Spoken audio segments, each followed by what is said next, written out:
Itu bukan karena atap runtuh, dinding jebol, tidak. Kita ini berdua ribut hanya perkara kecil.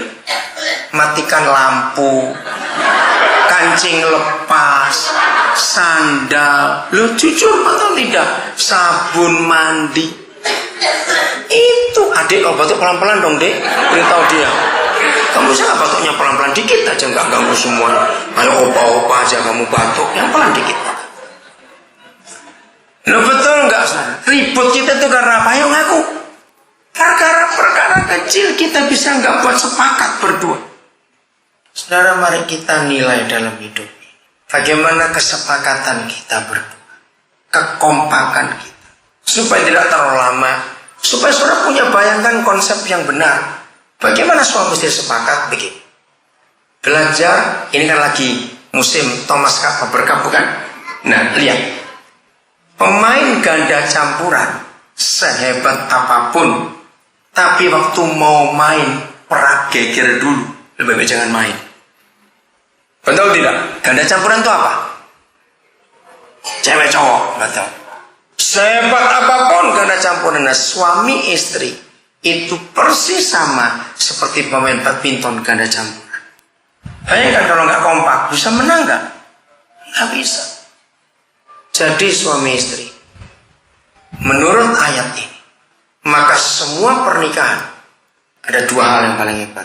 Menurut ayat 19-18, satu, sesungguhnya janji Bapa di surga kepada semua rumah tangga itu tidak ada masalah yang tidak akan bisa selesai. Betul tidak? Kalau kita baca ayat itu, minta apapun juga. Nomor dua, berarti pernikahan itu adalah sebuah kelompok manusia yang sangat bahagia di dunia. Betul? Kenapa? Karena jaminannya minta apapun juga, permintaannya dikabulkan. Tapi faktanya, kenapa layan sekelap arisan lebih aman dari rumah tangga? Jawab iya atau tidak? Mereka itu lebih aman dari pernikahan kita. Suami istri, jelas nggak betapa pentingnya sebuah keluarga? Banyak gereja salah menggunakan ayat 20 Matius 18. Sebab, nah karena terjemahnya salah. Yang betul itu begini. Sebab, di mana ada dua orang dan orang-orang ketiga berkumpul demi namaku, di situ aku ada di tengah-tengah mereka. Siapa dua orang pertama yang ditulis di ayat 20? Siapa? Suami istri. Maka itu kalau baca Alkitab yang lengkap, jangan cuma sepotong-sepotong. Gereja sangat salah ketika menggunakan, saudara, kita akan mulai ibadah kita. Tuhan Yesus janji, kalau ada 2 atau 3 orang yang berkumpul dalam namanya dia hadir. Kita ini lebih dari 2 dan 3. Artinya berapa? Yesusnya banyak. Itu artinya. Bukan begitu. Ayat ini tidak boleh dipakai tersendiri tanpa ayat yang ke-19. Kalau ada 2 orang pertama berkumpul, lalu ada orang-orang ketiga. Siapa orang-orang ketiga? Anak-anak. Inilah satu-satunya ayat di Alkitab yang menyatakan kapan, di mana, bila mana, dan bagaimana Yesus ada di tengah-tengah satu kumpulan. Ini satu-satunya ayat. Kalau dia menyertai, ada banyak. Tapi dia hadir dalam satu kumpulan, itu cuma ayat ini. Jadi, bukan di gereja, bukan di rumah makan, bukan di tempat manapun juga, Yesus hadir lengkap bersama otoritas kerajaannya dan seluruh tentaranya. Dia hadir hanya di keluarga yang harmonis. Begitu ada papa mama hidup rukun, sepakat, anak-anak bahagia, saudara, maka disitulah kekuasaan surga. Saya tanya kepada saudara, kalau ada keluarga sehebat Matius 18 ayat 19 dan 20 ini, ada enggak setan goblok dan setan nekat yang bisa masuk ke situ? Coba jawab. Kenapa tidak? Nah, kalau yang goblok dan nekat nggak berani masuk, setan pinter mau nggak? Bisa nggak setan yang pinter masuk? Lebih nggak bisa. Yang goblok aja nggak berani, apalagi yang pintar. Nah, itu cara berpikirnya. Yang goblok aja tahu, jangan ganggu keluarga itu.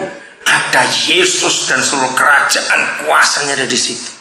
Saudara, anak-anak kita yang langganan sakit, anak-anak kita yang langganan kecelakaan, jatuh, patah tulang, rumah tangga kita yang langganan diganggu oleh si jahat.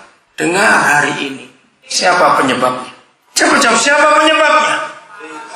Suami istri yang tidak harmonis.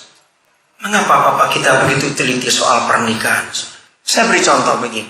Waktu anak-anak kita masih bayi, sekarang yang punya anak bayi dengarkan.